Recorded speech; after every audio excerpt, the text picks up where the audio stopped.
Diabetes has become a very common disease nowadays. According to a latest report by WHO, one in every 11 person is suffering from diabetes, be that a type 1 or a type 2. Now, diabetes is majorly because of the unhealthy diet, overweight, the physical inactivity of the person, which leads to obesity and ultimately results in the condition where the pancreas it stops the production of insulin at all. The beta cell of the pancreas they don't produce insulin, which leads to the hyperglycemic condition of the blood, and that time the body cannot utilize this glucose. This may lead to serious problem including organ damage. Now, to fight out this situation, artificial insulin has to be administered to the person that goes by the name of humulin. Now, humulin is synthesized externally from any other sources other than human, and the insulin normally in our body, synthesized by the pancreas, it comes in the form of proinsulin, which the pancreas convert into active insulin molecule, and that insulin molecule then it is distributed throughout the blood and the body where it properly functions. Now, insulin can be found to be present with, like it has been seen to have two chains, the chain B and the chain A, and there is a connecting chain called the C peptide, which helps in the assembly of the A and the B chain because these two molecules have disulfide bridges formed between it. Now, while the post translational modification happens here, the proinsulin it removes the C peptide and becomes the active insulin molecule. Now, insulin can be found, the gene for the insulin can be found present in the chromosome number 11 in the short arm region near to the edge, and from there it has been extracted by the company called Eli Lilly in 1982, and they have artificially produced insulin for the first time in E. coli bacteria.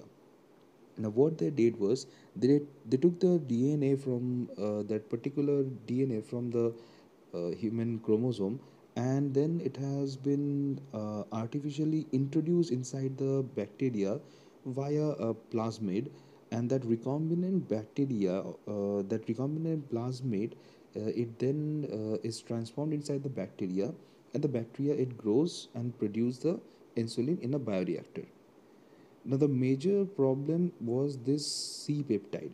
The C peptide cannot be removed when this bacterial medium was used because prokaryotic cells they don't have the capacity to go for post translational modification. So the process that was like used during that time was that that particular post translational conversion it was carried out externally via chemical treatment.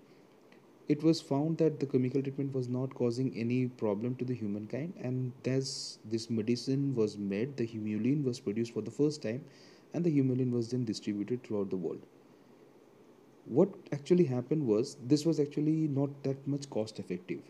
In 1990s, Saccharomyces cerevisiae, the baker's yeast, was used instead of E. coli, where the baker yeast was able to artificially cleave this, like, uh, not artificially, it has a capacity to go for the post translational modification and can remove the C peptide all by itself.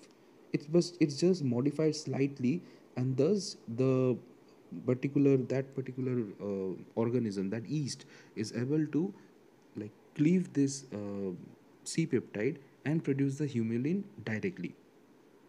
This genetically modified organism was found out to be a very good medium for production of the insulin.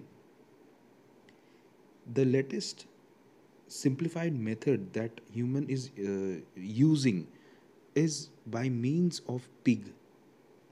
Really, the pig actually produces insulin in their pancreas, and the pig insulin and the human insulin they are nearly same with slight few small changes in their amino acid sequence. Now, that few amino acid, if it can be like processed, it can be cleaved, then it actually produces of the similar human insulin molecule as we have, and thus it becomes the most cheaper method of the genetic uh, engineering by which we are producing the humulin, and it is being exploited nowadays. Not only this, the pigs are known to be producing more than 40 types of medicines, and those medicines are just readily used. Even pig has been proved to be a very good like organ donor also in some cases.